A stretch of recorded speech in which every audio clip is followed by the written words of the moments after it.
folks. It looks like I was having a little bit of technical difficulties there for a second, but we've got everything repaired and ready to go now. So we've definitely got a great show ahead. Y'all heard the theme music.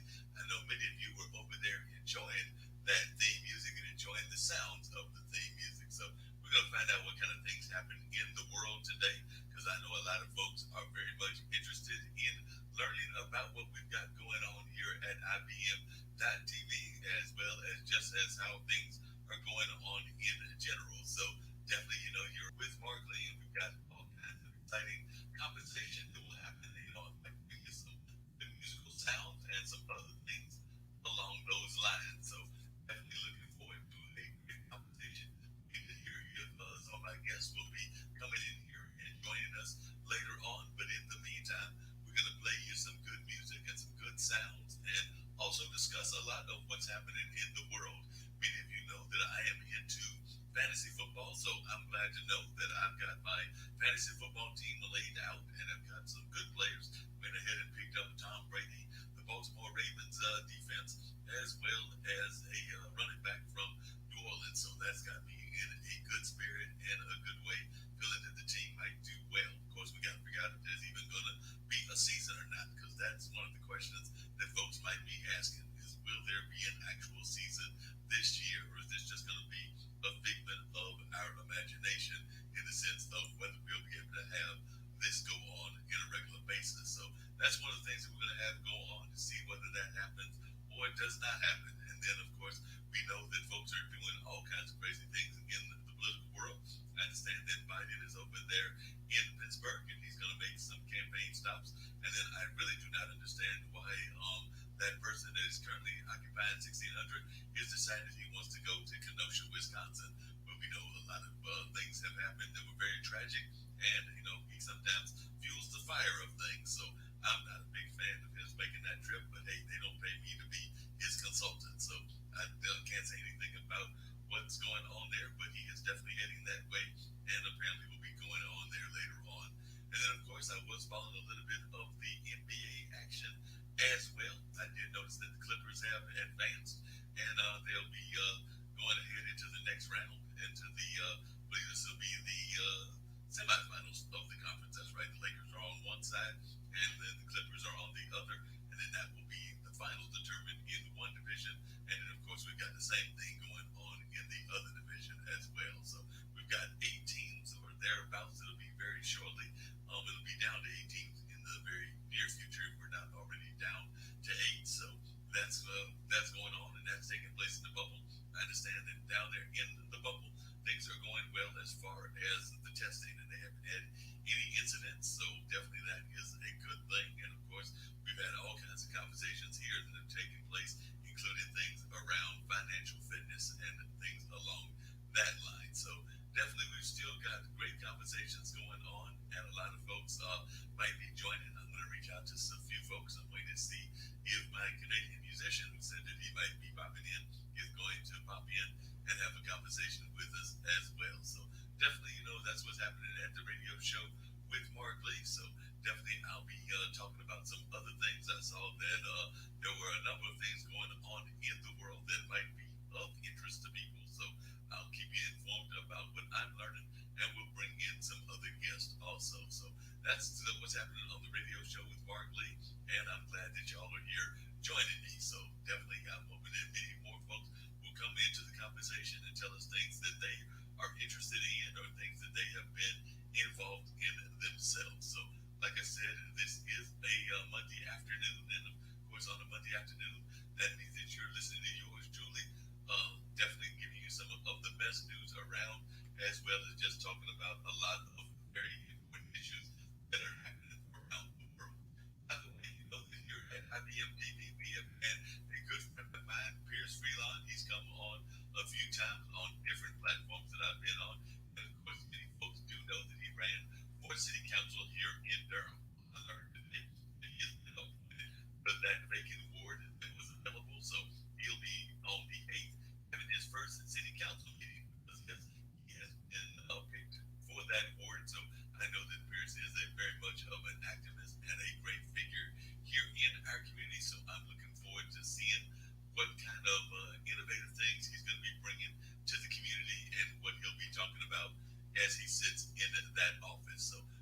know that Pierce Freelon is definitely one that has been picked for that city council seat, and I know a number of folks are going to be interested in seeing where that goes and how it's here. So he's over there doing his thing. So definitely glad to see that he is doing his thing and joining a lot of other folks in that whole kind of way of running the city. That's right. We've got folks here in Durham that are trying to be very progressive. We are a very progressive town here in Durham, North Carolina. So it'll be interesting to see what kind of agenda he'll be bringing to the table as well. We do know that there are a number of other progressives that are already on the city council. So it'll be interesting to hear what new views he brings in and how those views play out. So I don't know about the rest of y'all, but I am looking forward to hearing what he's got to say and also just learning more about his agenda as he has now been appointed to Ward 5 here in Durham, North Carolina. But you know, there's so many things that are happening around the world. So if you are one of those folks that is global in nature and you want to share with me some of the things that you've got happening in your part of the world, I would love to hear that. So definitely, if you've got some things that you would like to tell me about or some stories that you would like to share, this would be a time for you to reach out to me and let me know what some of those things are and just your thoughts on some of those things. Because this is definitely a time where we know a lot of folks are paying attention to the pandemic, paying attention to a number of other issues that are happening in society. So definitely, I'm hoping that many of you will continue joining the conversation, joining me and everything, and just learning more about your thoughts on various issues. So, like I said, I'm gonna hopefully be hearing from a number of folks about what they've got going on in their part of the world. But if you've got some thoughts about these things that you would like to share, we would love to hear them. That's right. This is a radio show with Mark Lee, and that airs every Monday between the hours of 2 and 3:30. So 2 and 3:30 is when that airs. So definitely looking forward to hearing what folks have got to say on their variety of issues. Now it's a little different So what you that did being here, said, I'm going to put on a little bit of music. Y'all but I hope get you one like of my it. favorite songs. I know that a lot of So folks here's the may story. enjoy it as well. And then I'll be back with more commentary also about what's going on in the world. But in the meantime, we're going to let you check out a classic, and I do mean a classic blues song. That's a song by the name of There's a Rat Loose in This Town by none other than Bobby Blue Bland. So definitely want folks to check that out, and then I'll be back, and hopefully we'll be able to get more of our guests to come on and have a conversation with us as well. But in the meantime, we're going to check out There's a Rat Loose in My House. And like I said, it's one of my favorite songs that I know a lot of folks will be able to relate to. So I'm hoping that many of you will also enjoy this song as well. So check out There's a Rat Loose in My House. Oh! Now it's a little different what you did here, Johnny Brown. But I hope you like it, huh? So here's your story. There's a rat loose in my house. It only comes out when I'm not at home. Yeah. Yes, there's a rat loose in my house. It only comes out when I'm gone. Yeah, you know. I've got a sink full of dirty dishes. Oh Lord, and my bed is full of crumbs.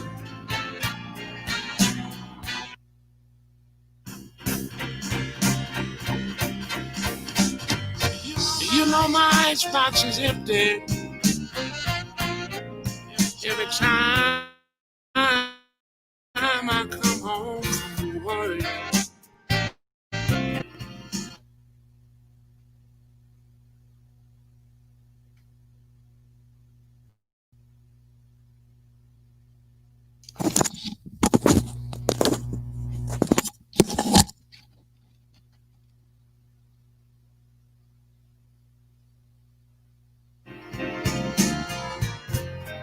I think I'll say it again. And you know my icebox is empty. Every time I come home from work, something's going on. Somebody's been eating up my food and having my woman for dessert.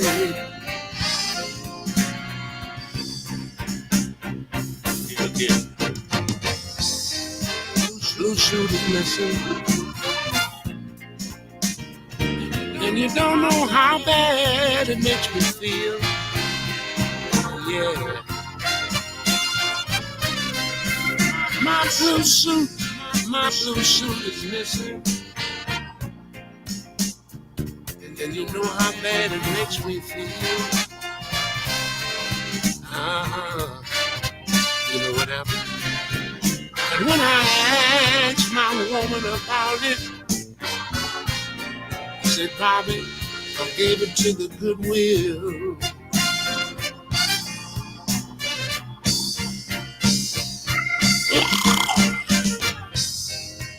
Help me, somebody,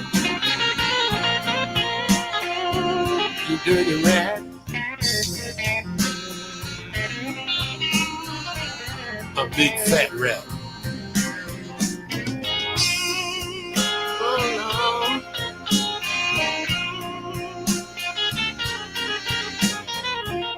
You know anything about that rat woman?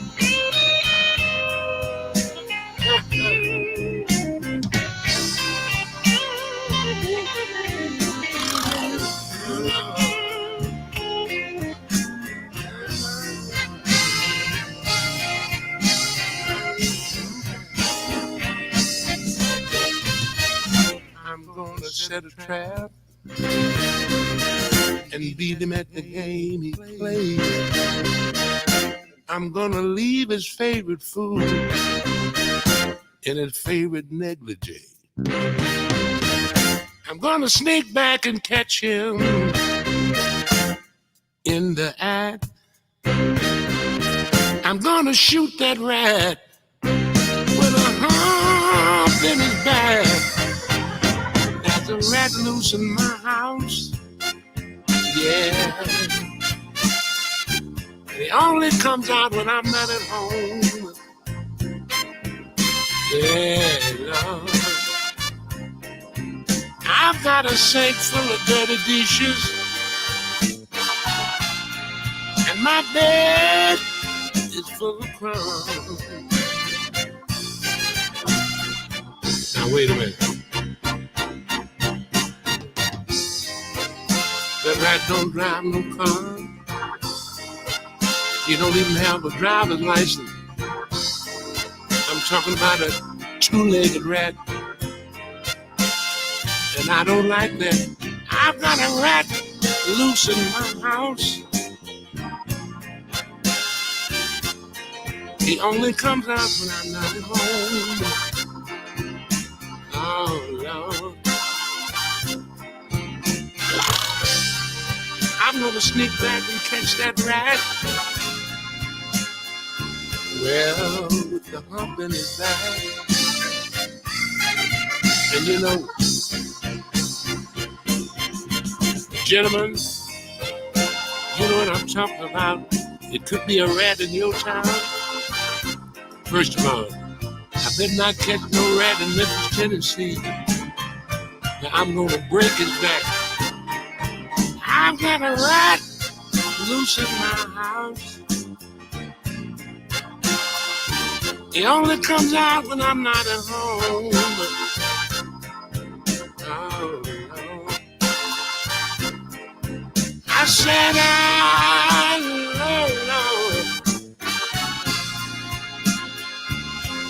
woman, and I don't like that.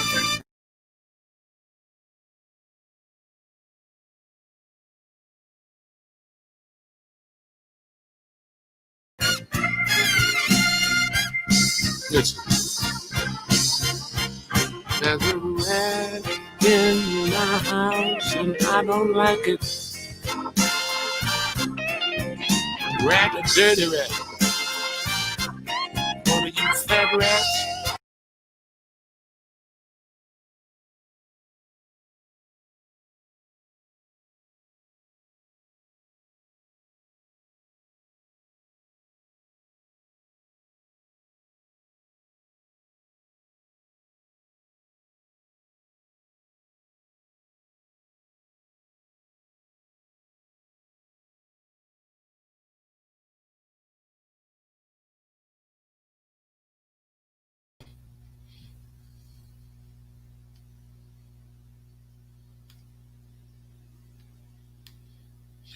All right, folks, that was a little bit of There's a Rat Loose in My House. There's no doubt that sometimes that rat just gets loose in that house and you got to deal with it. Sometimes that's what happens in the world.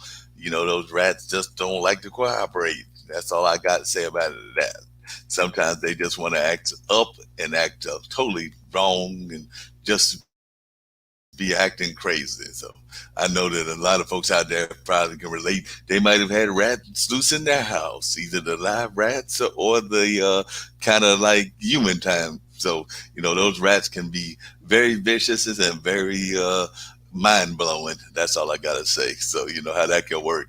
But like I said, there's a number of things that are going on in the world, and we're definitely going to be talking about that. I might bring up some more music here on the radio show with Mark Lee today as well.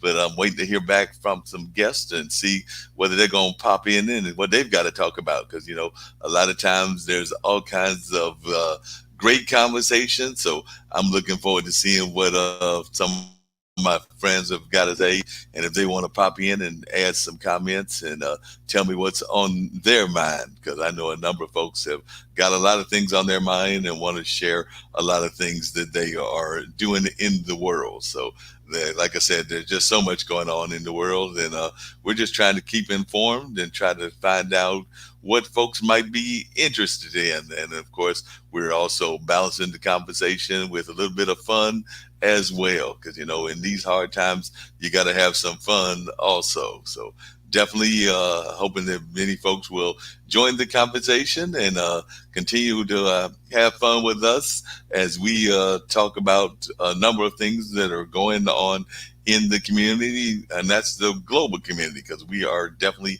a global network and we definitely are trying to pay attention to all the things that are happening around the world. And we know that a number of things are happening out there. And of course, we want to be a vital part of talking about these issues because a lot of things are happening and we need to stay informed because there are so many things that are a lot of folks don't necessarily pay attention to. And so we want to continue that dialogue and get more and more folks involved. So that's what we've got going on right here on the radio show with Mark Lee. So hopefully folks will be checking out what we're doing and joining us in the conversation. So we're got a lot of things that are taking place. A lot of folks are still concerned about their financial well-being because we do know that a lot of folks are still in difficult financial situations. There's no doubt about that.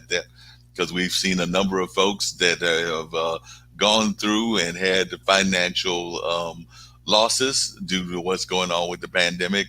And of course, folks are still trying to follow the rules of staying masked up and definitely trying to stay socially distant as well. So a lot of that is some of the things that are going on in society.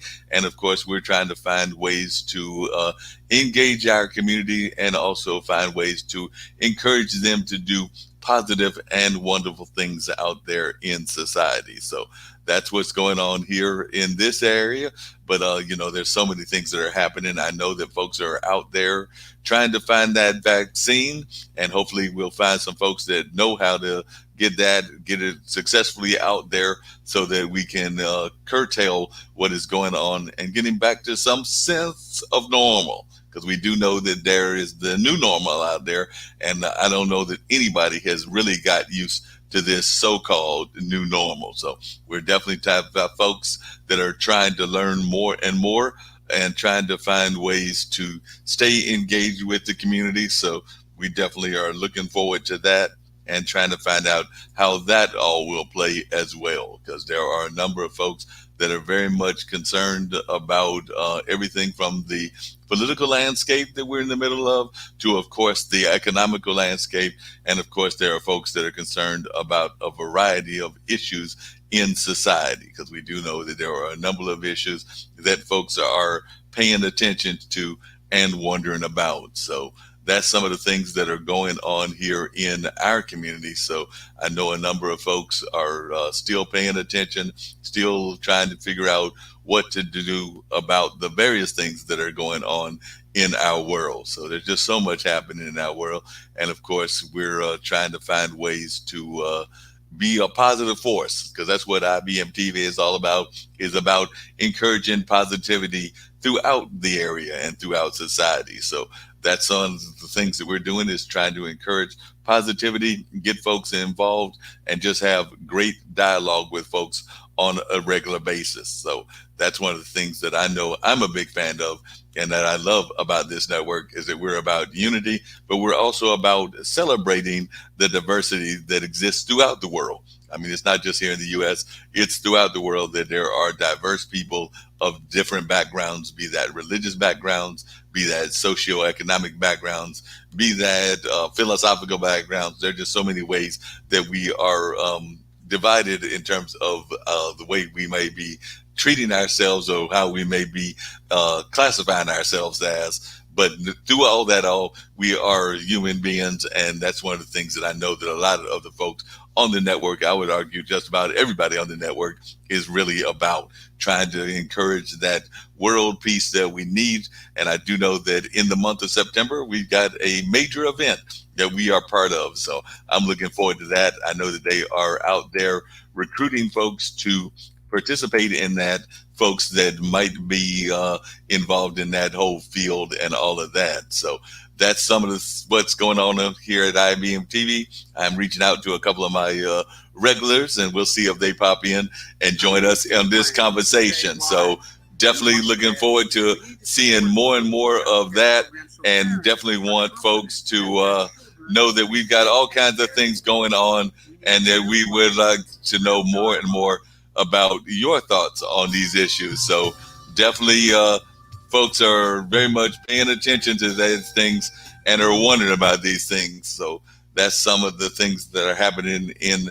our society. And I know a number of folks are also interested in learning more about it. So definitely, we've got all kinds of great things happening, and we're going to just continue with our dialogue and see how we can get folks involved. So that's just kind of what we've got happening here on this end. So I'm looking forward to hearing from more folks. Like I said, I've got a number of folks that I have reached out to, and I'm hoping to hear back from some of them in the very near future, before the show ends at about 3:15, 3:30. So definitely, we've got some great conversations that are going on. So definitely look forward to learning more about folks' ideas and what they've got on their minds.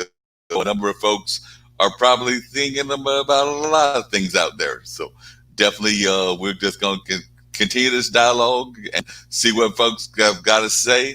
And I know a lot of folks are interested in everything from sports to politics to a variety of other issues that are out there. So we're just going to continue this dialogue and see how things go, and where folks might want to jump in and share their thoughts about what they're doing and how they are engaged in their own conversations and in their own communities. So that's just kind of the things that are going on.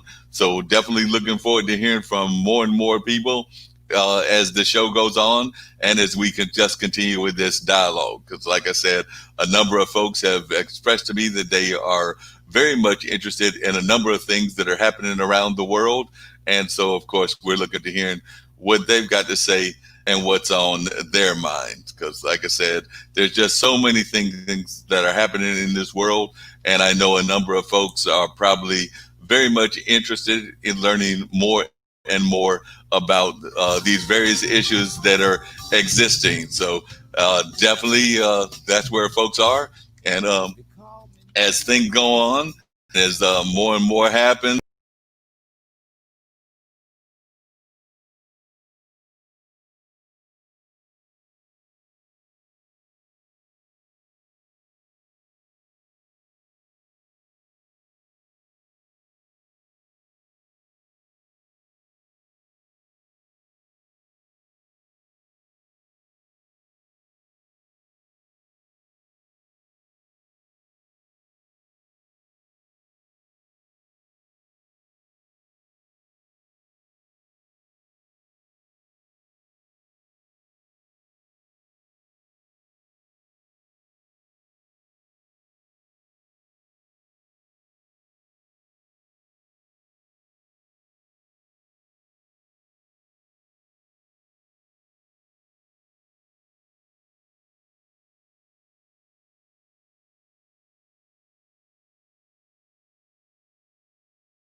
Sometimes, even among us most established folks, there are glitches that go on the program and things of that nature. But we just keep things rolling and we just keep things moving right on along. So we're not going to let something like a small glitch stop us from having a good time and good conversations and things along that line. So even though there was a glitch going on there, we're just going to continue things rolling right along with great sounds and great conversation and things along that line. So, like I said, even among the most established pros, there are days when you just have those glitches. So, we're not going to let that stop us from having a fun time and a great conversation and things along that line. So, just keep that in mind that, you never know how things may go or what may happen or just the ways that you have to handle things. Because even in this age of the pandemic, folks are oftentimes having to pivot. That's my new favorite word is pivoting, and folks love to pivot on a regular basis.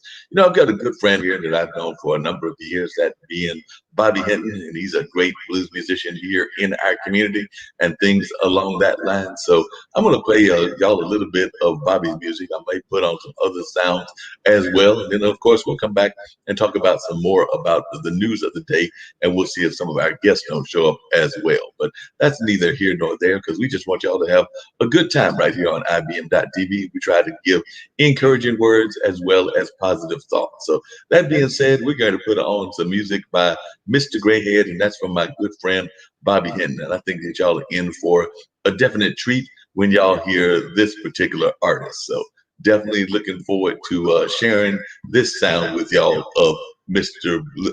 Grayhead.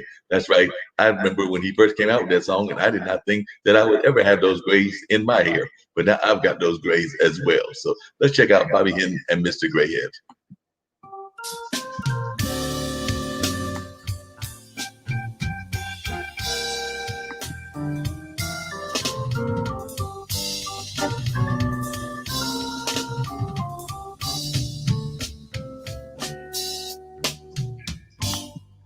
They call me Mr. Grayhead, 'cause my hair is so gray.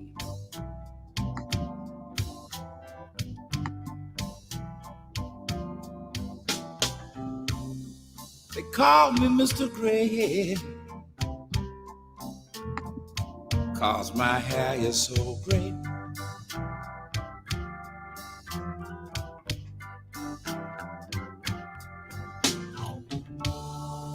With the stuff I use, and I don't need no hair to play.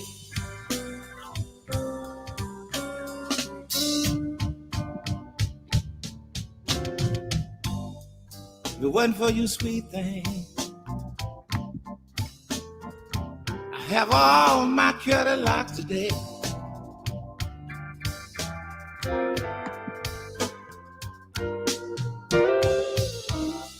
If it wasn't for you, sweet thing, I have all my curly locks today.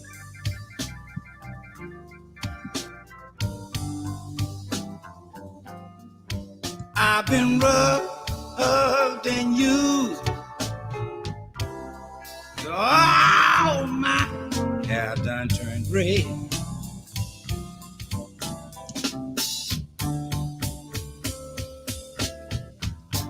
I wanna dye my hair, and then again I don't. I said I will, but my wife said I won't. When we go out on the town, playing with the band, all the women start asking, where is that gray-headed man? They call me Mr. Grayhead, 'cause my hair is so gray.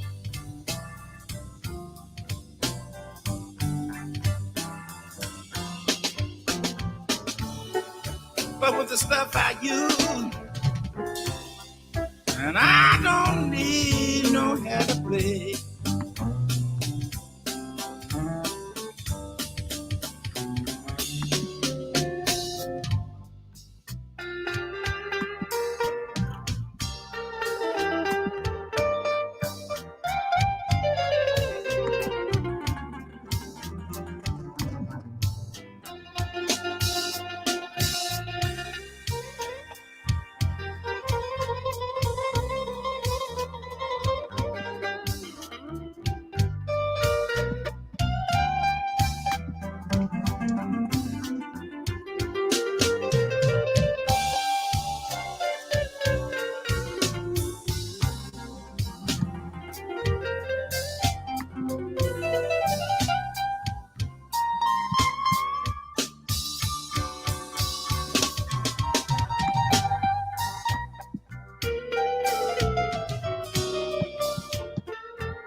Come in. Come in. Call me Mr. Grayhead, Hold on. 'cause my hair is so gray.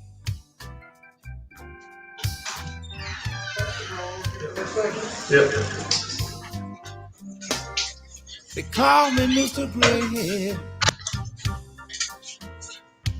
I've been gray a long, How you doing today? time. Pretty good. How about yourself? Doing good. We were doing my podcast, but Oh, I'm sorry. oh, you good? Can't go get you. Nope. Girl, you got yours. Did you want me to spray or would you rather me not? You go ahead and spray. I've got mine.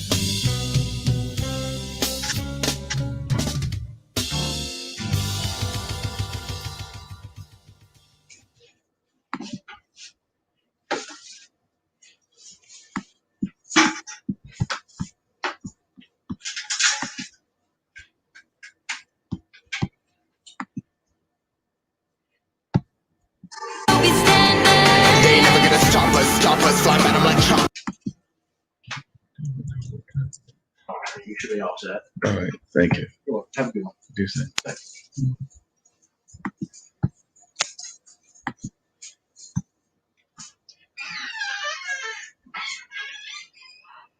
As a teacher, I can tell you, our schools suffered after Tom Tillis cut hundreds of millions from education. Now we're facing this crisis without the resources we need, and our students and families have Tom Tillis to thank.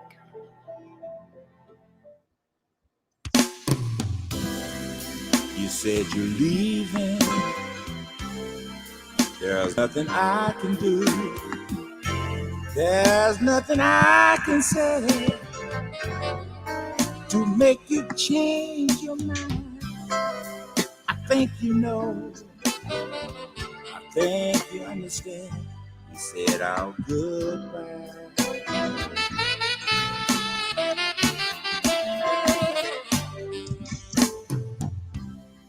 So many nights I'll know I'll miss you.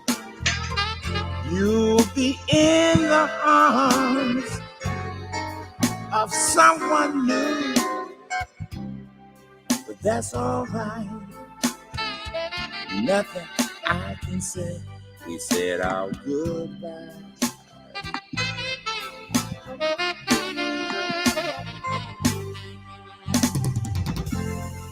No need to cry. Girl, wipe your eyes. I can't say stay. I know you won't. I think we both know everything we try. Girl, can't you see? We said our goodbye. It's all right. This is what you want to do. One day you'll realize that I've always been true. It'll be too late. Nothing then we can do. We'll say our goodbye.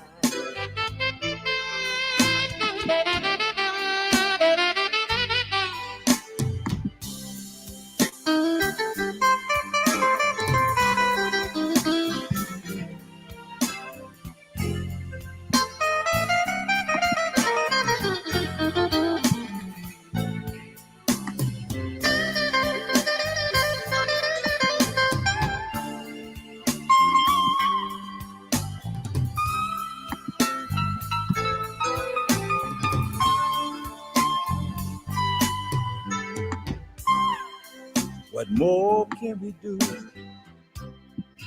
'Cause we tried it all. I know you know we gave it the best we could. There's no need to cry. I think you know we tried it all. And then, yeah, so let's say our goodbye. Once again, let's say our goodbye.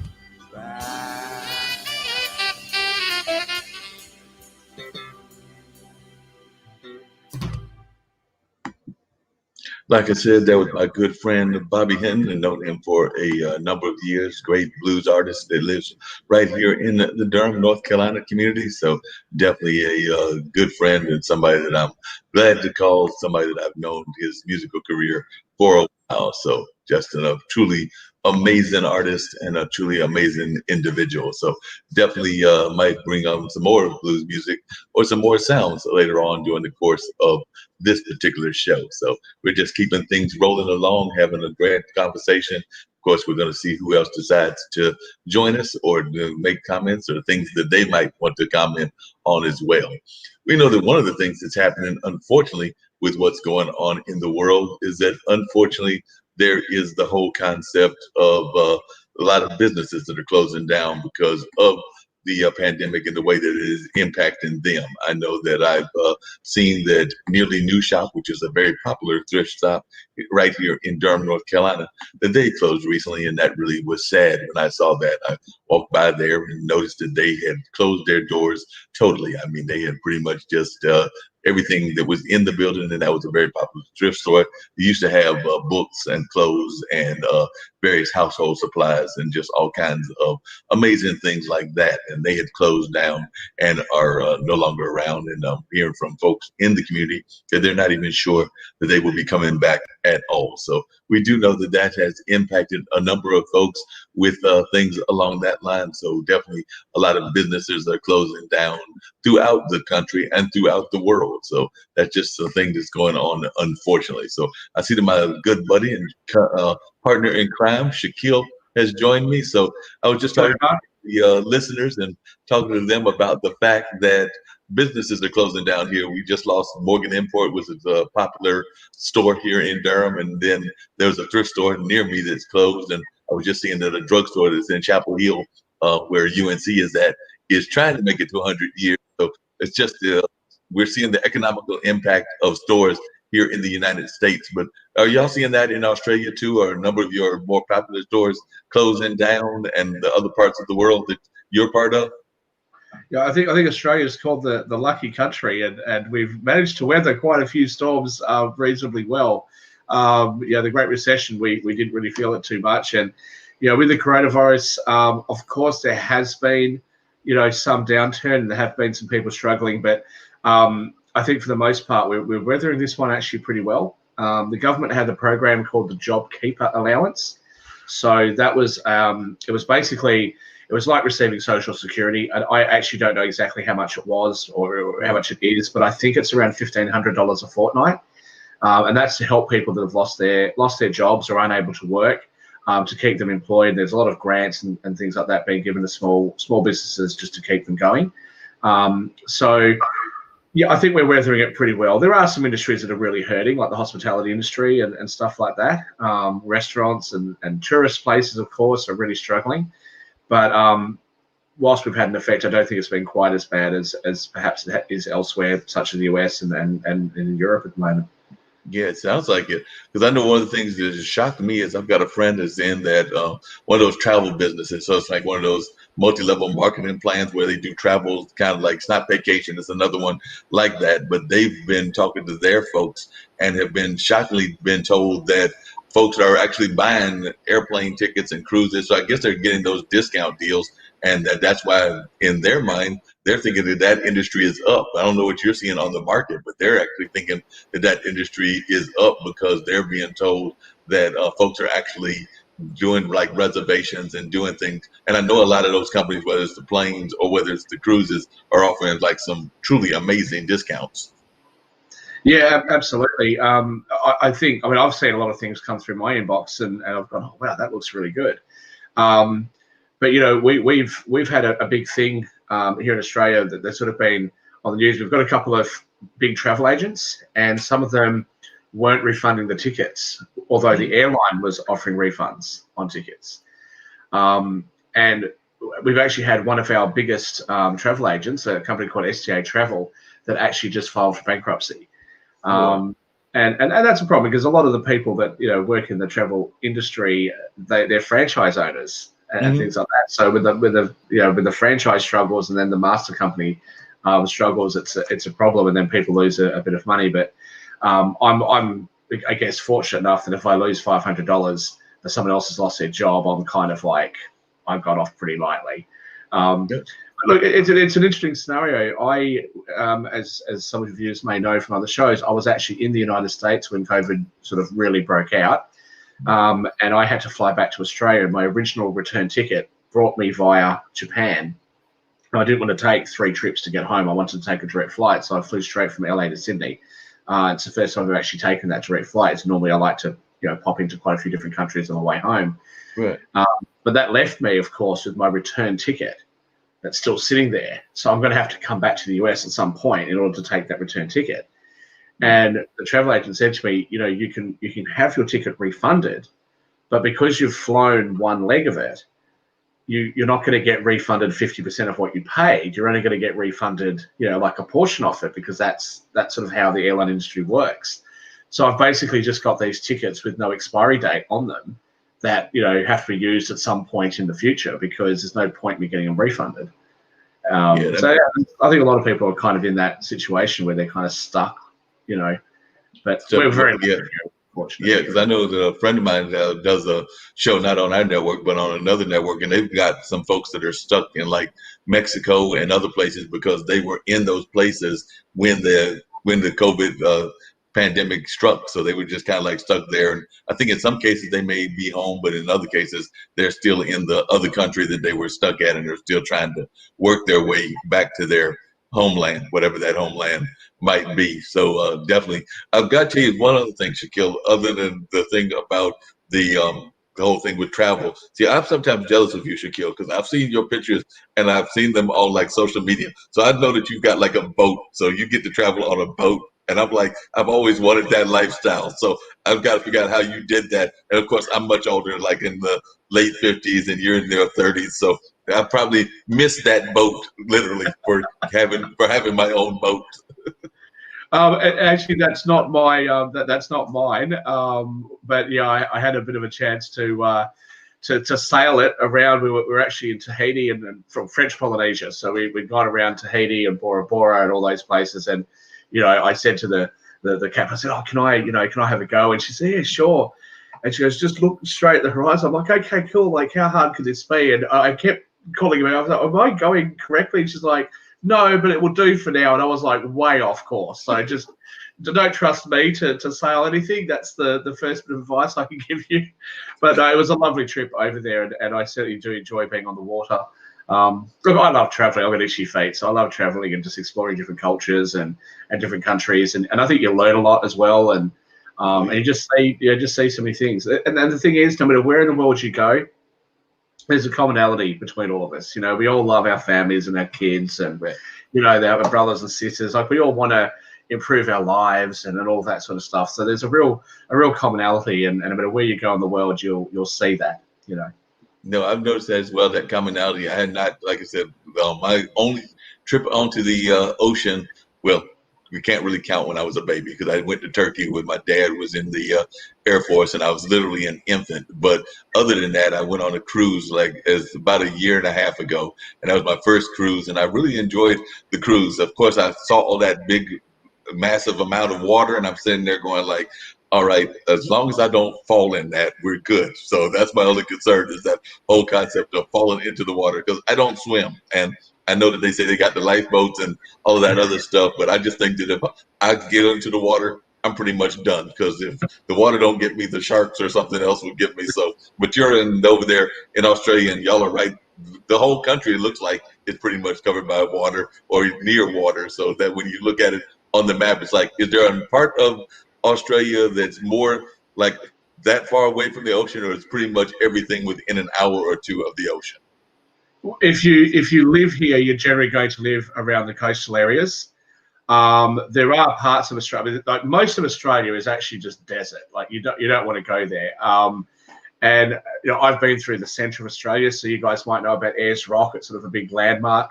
I hazard to say that most Australians have never gone there and probably will never go there, because it's kind of out of the way to get to. So I've been a lot of tourists that have been there, and I'm like, I should really kind of go there, I suppose. If I've been to all these other parts of the world, I should really go and see this. And I had a great time while I was there, but not a lot of water around those areas. and there's a lot of water shortages, obviously, in the desert areas of Australia, because most of our country really is a desert. But yeah, for the most part, where most people live, you're pretty close to water, which is great, and I miss it in a way that I didn't think I would. So when I went across to Switzerland, I was traveling a lot between Zurich and Liechtenstein, which is a very small country that's sort of sandwiched between Germany and Austria and Switzerland. And I didn't really think I'd miss the beach or miss the thing, because it was like, I'm used to the beach. What am I going to see any more of that for? And when I was in Florida, when I've been in California, like, I'm going to go show you the beach. I'm like, I know what a beach looks like, And so I get across to Switzerland, which is honestly one of the prettiest countries that I've ever been to, as well as Austria and Germany. Just that little section of the world there, it's just absolutely breathtaking. It's gorgeous, and they've got these really dramatic mountains and things like that.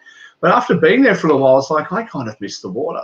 Which was something I wasn't expecting to say. So I ended up going to the French Riviera and down to Monaco to kind of have a look at some water, because I missed it, because I was so used to seeing it, and I kind of just missed it. Yeah, that makes a lot of sense.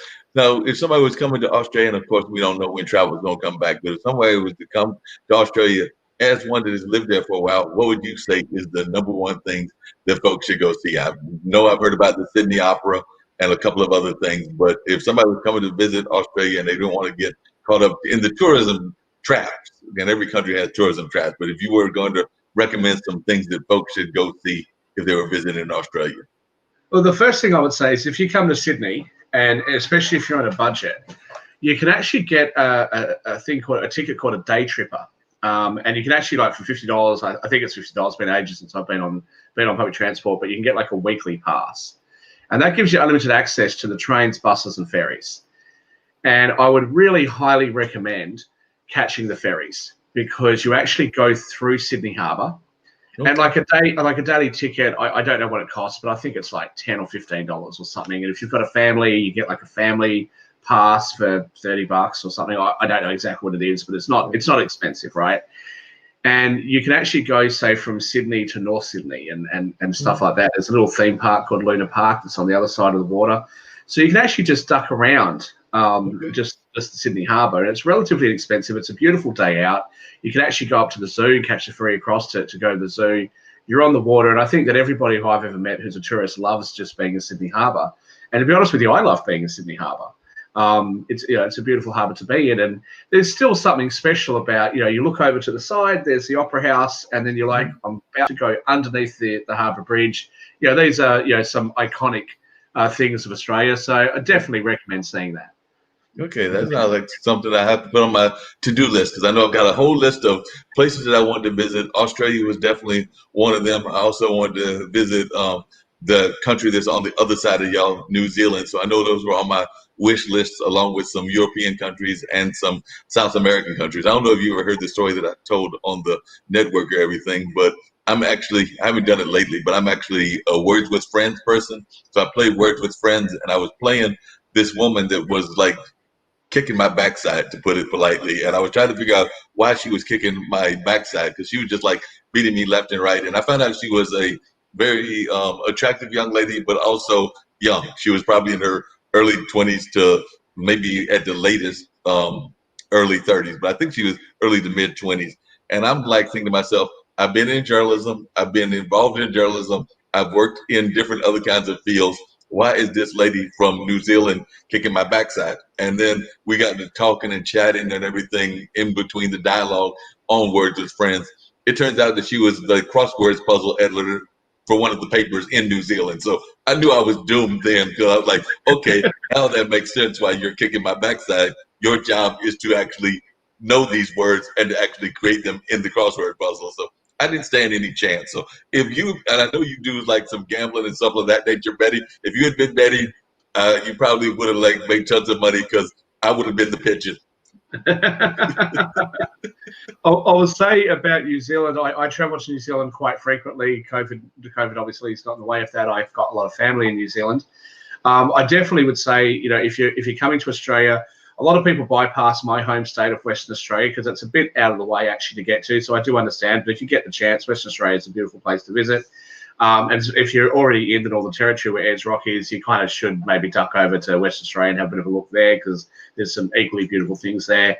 People talk a lot about the Great Barrier Reef. We also have one that's very similar to that called Ningaloo Reef outside of Western Australia. So a lot of beautiful sites to see over in WA. But if you've only really got time to do the East Coast and you just do, say, Queensland, Sydney, Melbourne, which I, again, would recommend all three of those, the flight from Brisbane, which is in Queensland, so that's north of Sydney. The flight from there to Auckland in New Zealand is 2.5 hours. It's actually quicker to get there than it is to get to Perth. So I definitely recommend popping over to New Zealand and having a look around there. There's some great sites there. And if you get the chance, definitely go down to South Island. Then maybe, depending on what airline you're flying with, if you're coming in from the States, you can actually take Fiji Airways out of New Zealand. You stop over in Fiji.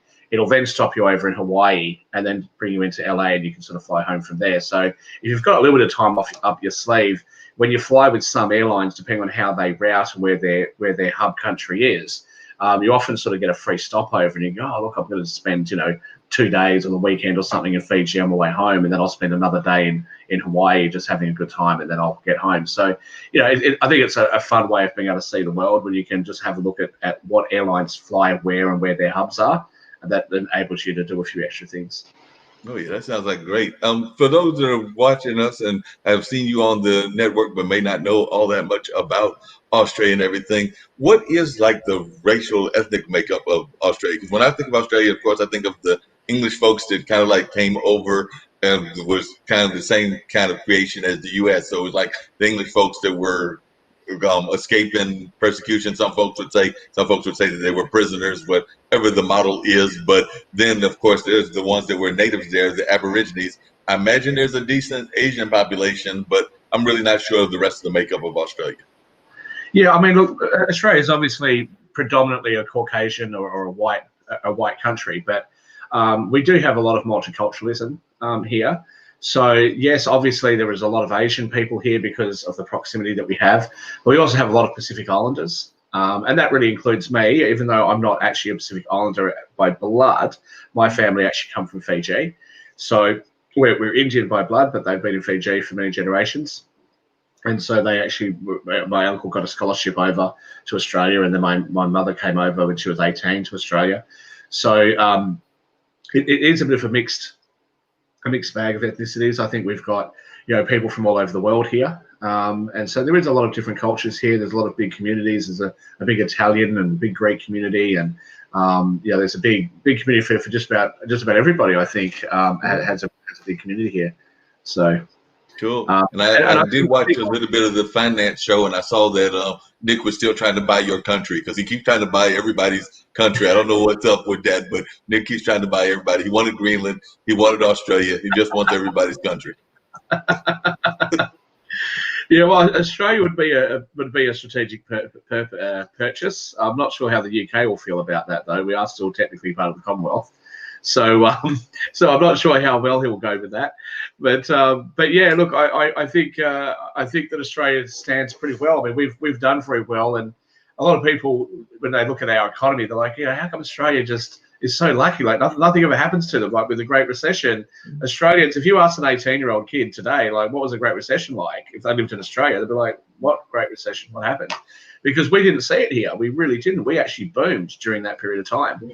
And a big part of the reason for that is that we export a lot of minerals. So we have a very, very established mining sector.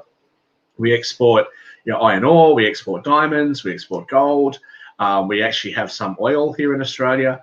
And we also have a very significant agricultural sector. So we have big, massive farmland, and they have cows and sheep. They have wheat, all of those sorts of things. So our exports are a very, very important part of our economy, and that helps us to weather the storm when, for example, tourism goes down. There's a lot of countries that I'll be very worried for because they're so heavily reliant on tourism, for example. When people aren't traveling, what's going to happen? So yeah, that's real true. A lot of folks will be trying to figure out what's going to go on with that, but since y'all are in a better situation, because that's actually one of the questions I was going to ask you is, I know that you're into investment, and I was trying to figure out what the main industries are in the different primary centers of Australia, because I know like here in the Triangle area of North Carolina, we're considered the research triangle park because there are a number of science-oriented folks, and it's also Durham is known as the city of medicine, and of course we've also got a rich cultural community here as well. But when I think of Australia, I couldn't think of like one particular industry. So, what is the main industry in Australia? Well, I think we've changed a bit, and I think now we're so heavily reliant on mining is probably one of the biggest ones, and agriculture, as I said before, because we're exporting so much, because our mining sector has taken off so much. There's a thing sort of called the Dutch effect. They kind of had the same thing. Our manufacturing sector has very much struggled because of it. So I think, tourism in Australia, it's a little bit shaky because Australia can be quite expensive compared to a lot of other countries. But we still do have without COVID, we still have a thriving tourism sector. And especially when the Australian dollar is relatively weak against the US or against the euro or against the British pound, we tend to see an influx of people coming in because it's cheap in their terms as opposed to what it is for us. But I think tourism does play a big part. Certainly mining and agriculture plays a big part. We have some sort of banking sector here, but it's not as advanced as I think it could be. I think we could really make ourselves a financial hub if we wanted to. Like Singapore has, but for some reason we haven't really gone down that path.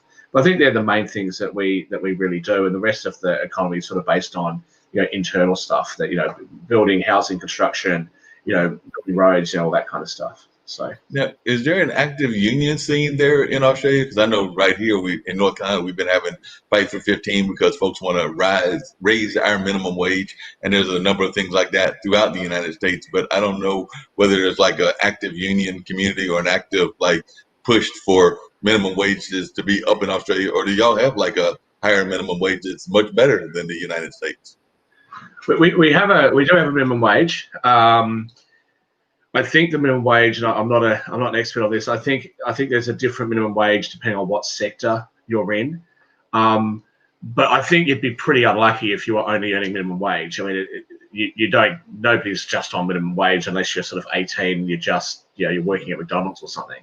And this is something like to talk about minimum wages that people in America often they sort of get horrified when they hear this. If you're a 21-year-old manager at McDonald's, you're earning about $1,200 a week. So when I say that to Americans, they're like, what? I'm like, well, because you're going to get $25 an hour. You're going to get 9% in superannuation pay, which is our equivalent of your pension fund. So your employer pays that. You get sick pay, you get annual leave, all of that sort of stuff. You do overtime, you get time and a half and shift loading and all this sort of stuff. And so, there's not really, if you're working in this country, I think, unless you're making some really bad decisions, it's you're probably not going to be struggling. If you've got kids and stuff and you're trying to support yourself on one income, and you've got kids and your other partner's not working or something like that, it might be a bit tougher. But our wages are a bit higher. I think we don't have it quite as bad as some other countries have got it. Yes, there is unions here. So we have two political parties. Most countries, I think, have a sort of two-party system. We have two major political parties. One's called the Labor Party, and the other party is called the Liberal Party. So this becomes quite confusing for international people because they hear somebody say, "Oh, you're a Liberal."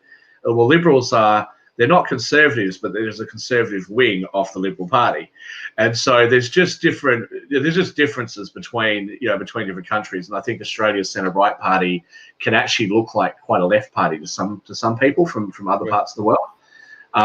But the Labor Party, yes, they do try to. They're mostly made up of union or ex-union people, and they do try to support workers. And there's sort of always that push and pull between improving workers' rights, increasing their wages, those sorts of things, and then big business saying, hey, if you increase the wages anymore and increase their benefits anymore, we're going to be uncompetitive internationally. And again, that was actually, I think, one of the things that affected our manufacturing sector, because this wasn't, I'm not putting the blame on this on unions, but you can't pay someone $10 an hour when everybody else is earning $25 an hour. But on the same token, if you're paying everybody $25 an hour and you're trying to manufacture a motor vehicle, how are you going to be able to compete internationally and sell that motor vehicle? And so we've actually lost our motor vehicle industry here in Australia. We're not manufacturing any cars here anymore. So that's been quite sad. Those jobs have been displaced. But I think there'll be other industries that those people can find work and it can be picked up. Yeah. Sounds like they might find some other jobs, but you're right. That would be very confusing here because you told somebody anywhere in the United States that there was like labor and liberal, they would think that that was like the Democrats and maybe like the Communist Workers Party because that's what they would think of as being like labor. So they would think like maybe left and far left. They definitely wouldn't think left and right or left and middle. They'd be thinking when they heard those terms more like left and far left. So that's yeah, down here that would be very confusing. When you visited LA and some of the other parts, I think you said you visited the East Coast as well. What were the parts of the United States that you loved or that you really enjoyed? Because I know you've traveled here, but I'm just curious as to what parts of this area you really fell in love with. Look, we actually drove down from Vancouver. I actually drove down with my uncle on one of my trips, but this was a trip where I spent quite a lot of time. And we drove down. It was always my dream to get a 1959 Cadillac and drive across the United States. That hasn't happened yet, but the car rental place in Vancouver actually upgraded me into a Cadillac. And so I was like, well, I'm going to drive this around the United States on the wrong side of the road. It's going to be awesome. And so we drove down through Washington State, went to Seattle and everything, which I quite liked. Mind you, I did come through the winter. I then went down through Oregon, had a great time there. We drove through California, and of course, coming into California when you're driving, it's not the first thing you're going to see is going to be LA. The first thing you're going to see is the beautiful sort of countryside and that sort of stuff. We stopped at a place called Yreka. There was a Yreka and a Eureka, and there's a few other places up there. And so we popped in there, and I thought California was a really pretty place. I'm not actually a huge fan of LA or New York, not because there's anything wrong with them, but I just don't think big cities, are my thing. There's just too many people. I'm sort of pretty sure that there's this conspiracy in California that every time that I get there, every Californian is just going to come out and drive at the same time as I'm driving because I have never experienced traffic like it. I'm like, how is this many people? Even coming out of San Francisco, like, how is it this many people? But look, I love San Francisco. I'll be honest, I'm not sure I was too much of a fan of Sacramento. I was kind of like, oh, okay. LA was great. I think I prefer San Francisco, actually. It seemed a bit more quirky and a bit more fun. Yeah. I did enjoy LA. Vegas was a hoot. I absolutely adored Vegas. It was just a lot of fun. But I actually, on my next trip over to the United States, I then spent a bit more time in New York, and I spent a lot of time in the southern states. So I spent a lot of time in North Carolina. I spent a fair bit of time in Georgia. And I really enjoyed the southern states. I was a bit nervous going there because I'd heard all these sort of racial things and, you can't get in there. And I got there and it was nothing like, all the fears I had, but it was just nothing like that. The southern states are absolutely gorgeous. So I'd be hard pressed to pick a favorite, actually. I had a really great time pretty much everywhere I went. Just the traffic, I think, in New York and LA, I'm just not a fan of that bit, but everything else was really cool. It sounds like it. I'm trying to think whether they sent like a memo that says Shaquille is coming. Let's all go out and drive our cars right now, because that's what it seems like you're thinking that they did. Is they sent out a grand memo. I'm sure they did. Surely there is just not that many people. I remember it was really funny actually because not funny, but like when I was driving out of LA to come back to Australia and COVID was happening and. The traffic was already relatively light, but because COVID happened and there was the shelter-in-place orders, so I'm like cruising through with I was in a Chevrolet convertible and I'm cruising through, getting back to the airport. I'm like, well, this is how it should be. There's like 10 lanes and I'm the only car. This is excellent. But I remember when I first got there, going, how do you have 10 lanes in like both directions? Like, what's peak hour must be a dream. And of course, I got into peak hour a couple of times and just went, oh, like, no, this is not good. So just not used to it, I guess. Even like Sydney, for example, is our most populated city and our most populated state. And I think we've got like 8 million people, which isn't even the population of Georgia. Mm-hmm. So it's a big difference between us. Oh yeah, big time difference. Because I'm trying to remember, does Australia drive on the same side of the road as the United States, and do they have those same speed limits that folks do in England? Because we always hear talk about the Autobahn over there in Europe and everything. So Are y'all like got a similar system of driving very fast, or is it more like the kind of speed limit that we've got here? And also, are y'all driving on the same side as we do? We're definitely not driving on the same side as you guys. Well, if you're driving properly, you're not anyway. It was a bit funny because when I came back from the States, I was like, oh, hang on, what side of the road am I supposed to be on now? Because I've been over there for so long and I've been in Europe beforehand. And as far as speed limits are concerned, no, unfortunately, we have kilometers per hour, but yeah, unfortunately, our speed limits are pretty much the same as yours. And the autobahns are really only in Germany. So I made this mistake in Switzerland. I didn't know. And I was like, is this like an autobahn? He's like, yes, it's like a freeway. I'm like, okay, cool. So I floored it in this, we had this brand new Mercedes, and I've floored it. And we've been traveling quite fast, and the Swiss guys are going, the speed limit's only 110 kilometers an hour. I'm like, yeah, but it's an autobahn. He's like, you're not in Germany. Slow down. I got away with that, thankfully, but yeah. But it sounds like you got away with it. I know a friend of mine. This was many years ago when I was in college, but they drove from Milwaukee down to North Carolina, and we were all trying to get down to a football game. Well, most of them were. I was actually just wanting to visit family and friends. But I know we had to be breaking all kinds of speed records because we left, once it was in the evening so that we could get down to the game by noon or whatever family obligations you wanted to get to. And I remember that everybody broke the records, and they were like just, going through the different states, and we were just shattering speed records. But when we, no problem, didn't get caught, and then we all spent the weekend, did what we had to do, catching up with family. Those folks that went to the game, and then we turned around and we literally started the same process, speeding back. Of course, it was only like maybe half a mile outside of the town of Chapel Hill was when they pulled us over for speeding after we had done that the whole time going in. So they decided to catch us on the way going out. So I think it's that like kind of the rule of karma will get you. So the karma got us on the way back. That was actually my parting gift from the great state of California. I don't think I've ever actually had a parking ticket ever, or at least not one that was my fault. And this time, I got a parking ticket, and I'm like, really? And then I tried to pay it, and it wouldn't accept my Australian credit card. I'm like, what am I going to do? I was actually had to ring a few of my friends. I got back to Australia, like, can you pay my fine for me? Because I don't know how to pay it. And I ended up getting it sorted. I did pay it at the end, but that was fun. I got a parking ticket. I came to a country and broke laws already, so that's. You've already broke laws in other countries. So you broke them there. You broke them in different other. Well, yeah, because you said you broke the one in one of the European countries and the United States. It sounds like you might get your face on the poster in the post office after a while. So you're working on it. See, at least at the time in Europe, it was okay because I was. I'm British, and so I was still part of the EU back then. So it was okay. I was allowed to be there. But the US, I'm a guest of your country, so I try and behave myself as much as I can.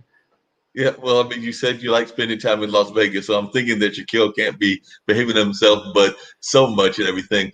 One of the things that's just fascinated me about you, as I've been learning about you through IBM TV and everything, is that you're relatively young and you've got this successful financial career. So what kind of advice, if somebody's watching the show now, there's one of my friends that might be younger, and like I said, I'm in my late 50s, but I've got friends of all age ranges. But what advice would you give to somebody to get into the financial field and be successful at a relatively young age? Because if I remember correctly, you're in like either your mid to late 30s, so that's relatively young for folks to be breaking out and being successful in that career. Well, I'm 36, so I probably can't really give advice about that because my advice is don't do what I did, basically. I left working for one of Australia's larger financial institutions, financial companies, and I was an associate director, and I left that to go and set up a hedge fund by myself, and I'm like 27 years old. It was just like dumbass, like why would you do that? So, and like we started off as like 3 or 4 guys with a couple of laptops and hooked up to our TV screen and just trade the markets and just sort of trying to make a go of things. And just in amongst that journey, I happened to get really good at interest rate derivatives trading, which is just really boring. And I actually don't know why I'm good at that. Like I could have been good at something else, but I just happened to become good at that. And it's quite a niche So that's why I became more attractive. And then I got headhunted over to Switzerland after a good friend of mine showed my trading account to somebody in Switzerland, and I was like, "What'd you do that for?" Like, and he said, "Oh, you got to talk to these people." And I said, "I'm not talking to them. I've heard all this stuff before, and I'll just be a day trader. I'll just trade my own account with my friends, and that'll be kind of it." I'd sort of given up on the idea of becoming a hedge fund manager, and then over the last few years, when Switzerland kept hassling my business partner, said, "Can you get him on the phone to us?" And I eventually flew over there, and they gave me some opportunities that I didn't have here in Australia. And I thought, okay, there I go. But I think the finance industry today, depending on what you want to do, the finance industry today is not what people think it is on TV.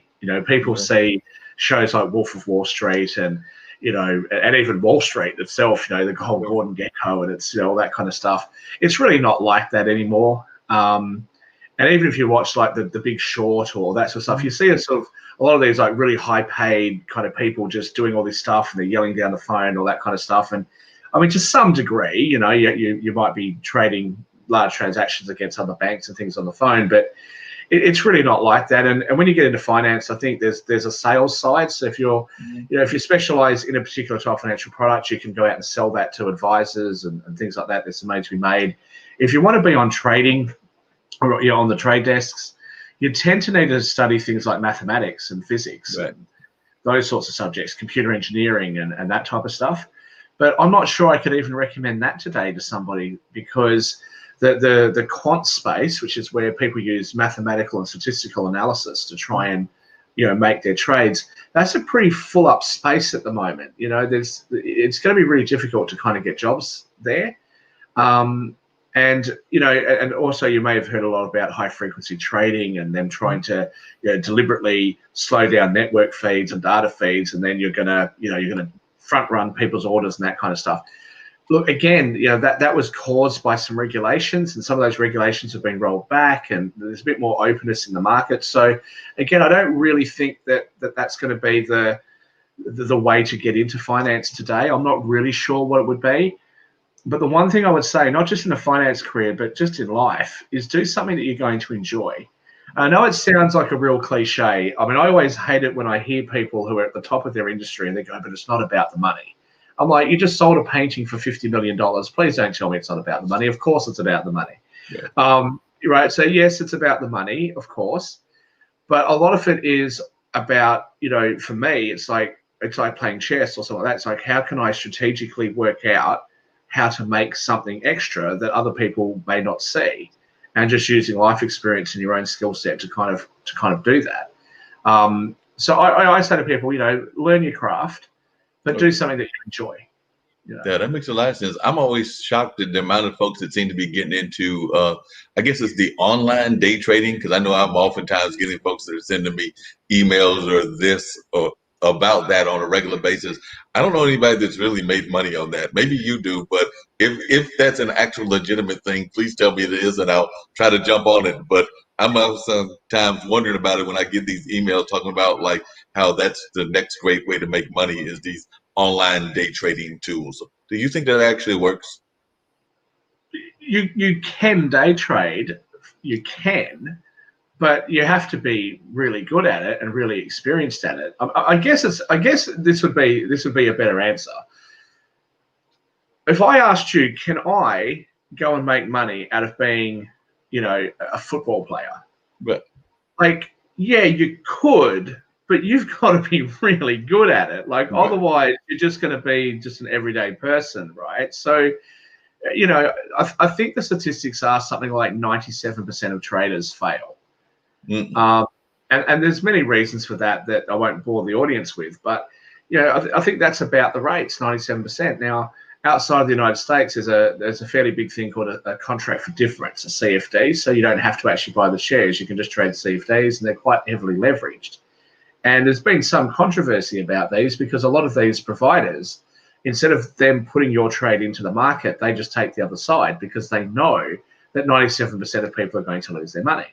The same as bookmakers. They know that most people eventually are going to lose their money. Right. So I think a lot of people get a little bit caught up, and one of the things that can go really wrong, might sound counterintuitive, But one of the things that can go really badly wrong is that people make money too early, and they think, oh, I started with a $10,000 account. Now I've got 15,000. I'm a genius, and they start placing ever larger trades, and eventually one goes wrong and they blow up their account. And I can tell you that from personal experience. I didn't just become a really successful trader by never having made a mistake. I have gambled it all and lost it all a few times. Well, thankfully for me, I was so young it didn't really matter. And losing it all was like $2,000. Like it didn't, it was like a week's pay. That's all I'd saved up. It wasn't a big deal. But when you try to do that to replace your income, you certainly do need to be a lot more careful, I think. Yeah, I know a lot of people today are probably looking at this as a way to bring income in while the coronavirus is on, and it's like, okay, if you're going to do this, do it very, very carefully. Like really pay attention to what you're doing and take the time to understand it. Don't go for these exotic things that you don't understand. Just stick to something that's really simple that you can understand, and then trade those sorts of things and start there. Yeah, that makes a lot of sense. I know one of the things that also shocked me, but it has nothing to do necessarily with trading, was how some of the bank industries have like some age restrictions, which I guess made sense in the early days when bankers probably retired at like a certain age and everything. But I know my mom actually sat on the board of a small bank here in North Carolina. And I remember that when she joined the board, they pretty much told her that she had to be off the board a few years after she joined, because that's when she hit, I want to say it was like around 70. So at 70, they were like, nope, you got to go off the board. So I was shocked when I learned that, because she's almost a decade older than that now. But at the time, I was like, you're still going to be very much having all your faculties with you well into your 80s and 90s. And I would even argue that that has been the case. So like I said, I personally think that she could still be doing that kind of work on the board, but I know they had those age restrictions. So I don't know whether you've seen that on the opposite side, or even on other markets where they try to like have age restrictions because of wanting to stop people being involved in the banking industry in say 65 or 70 in other parts of the world, or is that just a United States trend? Well, I can't say about it as far as being on boards, but certainly as a trader, if I was running one of the world's big banks and I wanted a trader, I wouldn't give myself a job. I'll tell you now, because I would consider myself too old, depending on what the trader was doing. But if they're doing the high-paced, fast stuff, then you really don't want them to be doing that much past sort of 35, 40 tops, because it burns them out. And, even for me, which, people often sit there and say, oh, how do you do the hours that you do? When I first started off in trading, I was working out of Sydney. So I'm doing the US markets. I'm doing the New York shift, which is the equivalent of the graveyard shift for us. So I'm starting work at like 10, 11 o'clock at night. I'm finishing at 6 or 7 or 8, or depends on daylight savings. I might finish at 9 in the morning and that sort of stuff. And if you're doing that, it really does affect the rest of your life. Right. But then you still have to actually, you still live in Australia, so you're on the opposite time zone. So you're still going to get phone calls and people knocking on the door and all that kind of stuff. And a lot of traders, especially when there's really volatile times, are going to be sitting in their office and they're just working basically across all the different time zones and all the different economies, the Australian markets, the Asian markets, the European markets, and the US, and that just goes through a cycle again. And you can't do that forever and have a life. Right. Most people, I think, I don't know this for a fact, but I think most people would like to find a life partner, maybe have some children, start a family and things like that. And you can't do that if you're working 100 hours a week at the office. Wow, that's a lot of hours. Yeah, I can't even fathom that. But I've read the books from bankers and other folks. So I do know that that's about the hours that bankers and sometimes lawyers and other folks work. But when you put it that kind of way, that's 100 hours in a day, and some folks are upset when they're doing 40. So y'all are really working almost 2.5 of the average person's work week in 1 week. So that's just amazing that y'all would even put that on. Shaquille, just out of curiosity, if you weren't doing finance, what would be Shaquille's dream job? So like I said, if you had a dream job and you weren't doing finance in the world, what would Shaquille's dream job be? I think, I used to say I'd love to be a pilot because I love to travel around the world, but I think first class is a bit more comfortable than the cockpit, so I've gone off that idea. To be perfectly honest with you, if I could have gone into like medicine or medical research and that sort of stuff. I think that would be where I'd love to be. My family are in medicine, so I was like, no, I'm not. I'm going to be a rebel. I'm not going to go into medicine. I'm going to do something else. So that was really the reason why I didn't go into it. But I am very interested, and I love to see some of the advancements that we have in medicine, and just some of the things that we understand that we didn't understand before.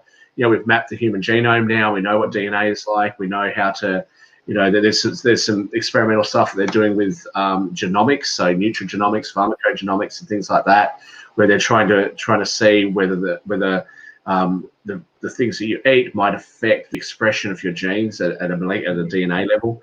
I'll say that again. It might change your expression of DNA at a gene level. So there's a lot of advancements and things like that are coming along, and you know we should be able to keep advancing and make people healthier and find new drugs to treat various things. So that's where I would be if I couldn't be doing finance. Gotcha. You're gonna have to go back and watch the show that Tish did on the network last Saturday, because she had a guest that was actually talking about exactly that, Ludi, and I can't think of Ludi's last name, but she's originally from France and now lives here in the States. But she's doing work around the genes that you're talking about and how the genes impact the diet. So her company is called Healthy with Ludi, but she was definitely featured on Tish's Plant of Seeds program. So you have to go back and catch that back issue, because she's got all kinds of amazing thoughts on that and has done some serious research. So she was an amazing guest. That's one of the shows. In addition to this one, I produced a few shows for us, meaning the IBM Network, and that's one that I was on the backside just kind of watching what the interview was, and it was very engaging, that conversation. So if that's an interest of yours, you should definitely go check that out. Well, it was quite I'll interesting. definitely try to catch that. Yeah.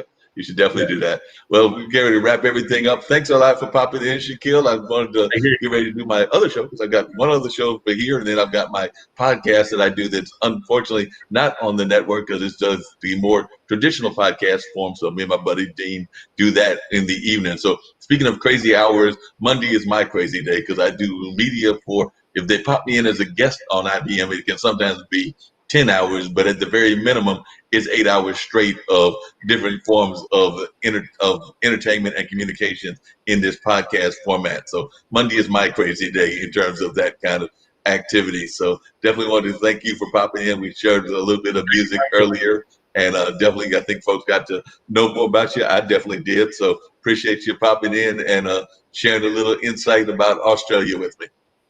Thank you for having me. Good night. Yep. Thanks. Cool.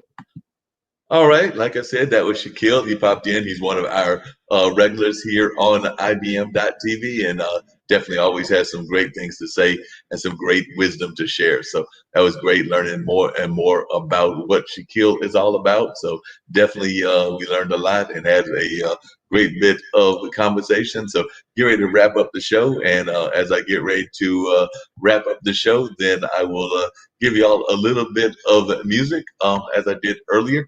We were on a whole Bobby Hinton theme, so I may just keep that Bobby Hinton theme going right along, and then I might come back with a little bit of news information as well, and then from there we'll wrap everything up along that nature. So I think that y'all will have had a good show on this particular edition of the radio show with Mark Lee. So definitely, I know a lot of folks are very much familiar with the great sounds, and I've been mentioning Bobby and everything. So I think we'll give y'all his rendition of "Sitting on the Dock of the Bay." So that is definitely a classic song, and I'm gonna not make the mistake this time of playing something that I don't want to play, because I did that earlier. So we're just gonna skip that one, and we're gonna get to hearing a little bit of Bobby Hinton, and then I might come back with a little bit of news information as well. So definitely want to thank everybody for joining us and enjoying the conversation. So that being said, we're going to put on a little bit of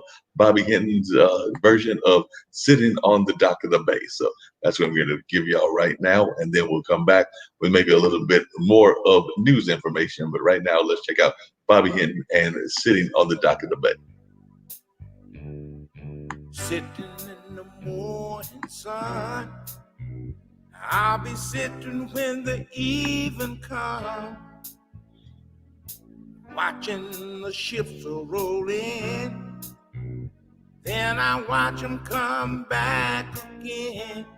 Oh, I'm just a sitting on the dock of the bay, watching the tide roll away. Sitting on the dock of the bay, wasting time. Left my home in Georgia, headed for the Frisco Bay. I have nothing to live for. Look like nothing gonna come my way. Oh, I'm just a sitting on the dock of the bay, watching the tide roll away. Oh yeah, sitting on the dock of the bay, wasting time.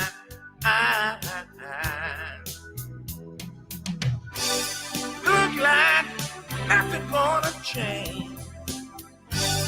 Everything remains the same. I can't do what 10 people want me to, so I guess I'll remain the same. Hey, if you rest in my bones, and this loneliness won't leave me alone. 2,000 miles I roam just to make this dock my home. Oh, I'm just a sitting on the dock of the bay, watching the tide roll away. Sitting on the dock of the bay, wasting time. Look like nothing gonna change. Everything remains the same. I can't do what 10 people want me to, so I guess I'll remain the same. Hey, sitting you rest in my bones, and this loneliness won't leave me alone. 2,000 miles I roam just to make this dock my home. Oh, I'm just a sitting on the dock of the bay, watching the tide roll away. Sitting on the dock of the bay, wasting time.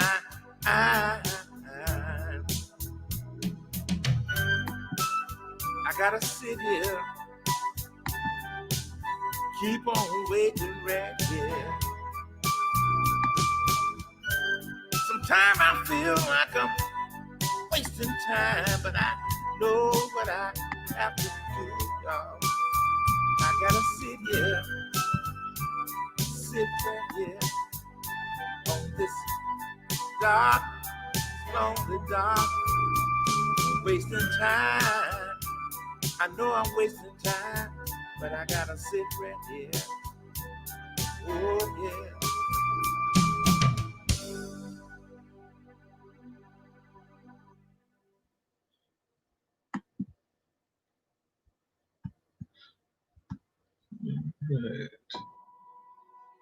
Ever since we were little girls, you've compared us to each other.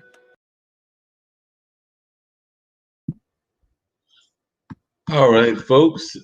Definitely some more great music from none other than Bobby Hinton. It was great hearing Bobby Hinton give us those great sounds and all of that. So definitely hope that y'all enjoyed that. And by the way, I just realized as I was looking at the news that Amazon is one step closer to widespread drone delivery because federal authorities have greenlit its flight of Prime Air drones for commercial use. So apparently the Federal Aviation Administration announced today that it has cleared Amazon Prime Air as an air carrier, allowing the online retail giant to begin a trial run of its commercial drone delivery program, Bloomberg and other media outlets have reported. So apparently we'll be getting our packages via drone very shortly. On August 29th, the FAA issued Amazon Prime Air a Part 135 air carrier certificate using unmanned aircraft systems, the FAA said in a statement provided to GeekWire.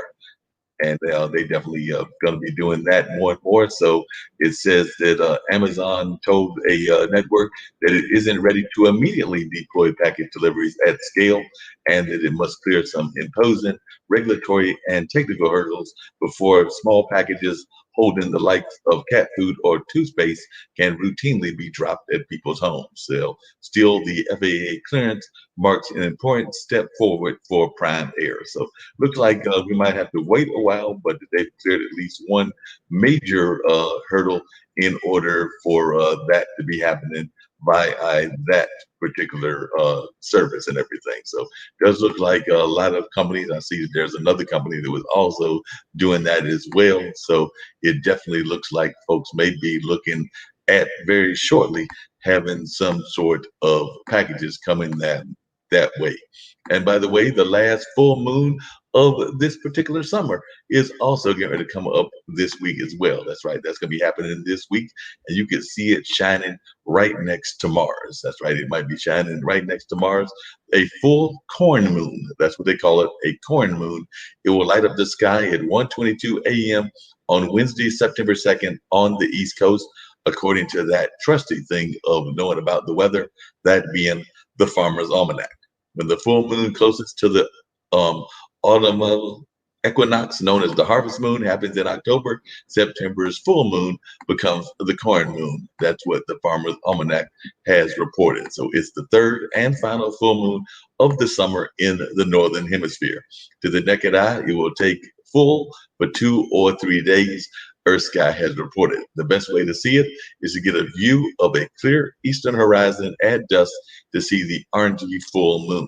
Forbes has reported that on Thursday, the moon will look like it's close to Mars in the east right after dark, according to some sources. These next several nights, September 4th, 5th, and 6th, let the moon introduce you to the red planet Mars, Earth Sky reported.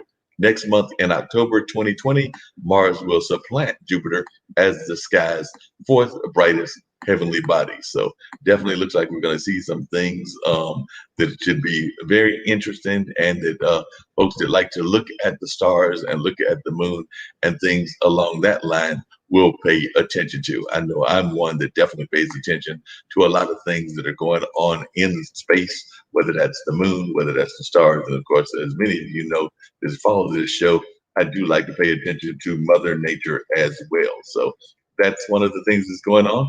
And I also see that we got some statistics from the CDC about things as well. So let's see what they've got to say. It's a statistic from the Centers for Disease Control and Prevention about coronavirus deaths in the United States has sparked a wave of confusion on social media. COVID-19, the disease caused by the novel coronavirus, was the only cause mentioned on death certificates in 6% of deaths involving the virus, the CDC said last week. So some people mistakenly took that to mean that the remaining 94% of coronavirus-related deaths were caused by other underlying health conditions and not COVID-19. The misconception went viral on social media. That's right, we got to watch out what social media says. Twitter removed a tweet on Sunday that promoted the false interpretation of the CDC's data, which unfortunately that person in 1600 shared to his 85.6 million followers, media outlets reported. What the CDC's update really means is that 94% of the people who died from the coronavirus had at least one other health condition in addition to COVID-19 that could have contributed to their passing, not that the additional factor was the sole reason for it. In fact, the CDC mentions that for deaths with conditions or causes in addition to COVID-19, on average, there were 2.6 additional conditions or causes per death. this aligns with what the agency has been saying all along. So definitely folks are needing to be still concerned about what's going on and not taking it lightly. We definitely still need to wear our masks. We definitely need to still do social distancing and all of that. People over the age of 65 and those with underlying medical conditions such as diabetes, obesity, heart disease, and respiratory issues have a higher risk of severe COVID-19 and deaths from it. So that might be some of the group that has been targeted more, but that does not mean that we need to stop paying attention or stop being cautious in the way that we are treating society and life. So definitely, we do know that social media can have a impact on people's interpretation. So definitely, that was interesting that that came out this particular news story, and there's further details about it. But I'm one that believes in definitely in science and definitely believes in the institution of science and the ways that we can learn and things of that nature. And a lot of folks are telling us that we need to still be cautious in the ways that we handle life and things of that nature. So I don't know about the rest of y'all, but I'm going to continue to follow the rules that have been established, which is wearing that mask, definitely continuing with social distancing and some other things along that line. So that's my attitude toward that. And that's what I'm going to continue to do also. So definitely, I think that that's the best advice is for us to continue following the advice of those in government jobs and government places. So that's kind of my thoughts on that. And that's what I will continue to do. But right now, I'm getting ready to put on the ambassador. That will wrap up this particular edition of this show. And then, of course, I will also bring up a little bit about IBM.TV. And of course, we'll come back with maybe letting you check out as the total outro our video about this show. And you do know we've always got exciting guests and exciting conversation between the hours of 2 and 3:30. Sometimes it goes a little bit over right here on the radio show with Mark Lee. So that being said, I'm going to bring up the ambassador, and the ambassador will share with us what she's got to say. And then after the ambassador shares what she's got to do in terms of giving us those strong things in terms of how we should handle life, then we will bring up the thing about the IBM TV network, and then we'll close it out with the whole video about this show. So definitely mark it down on your calendar. Mondays at 2 o'clock, the radio show with Mark Lee. Corona virus से कैसे बचेंगे? Okay, hand होकर और ऐसे अपने खांसी जब आएगी तो ऐसे करेंगे अच्छू अच्छू। और कोरोना वायरस को धन्यवाद हमारा म्यूजिक सुनने का।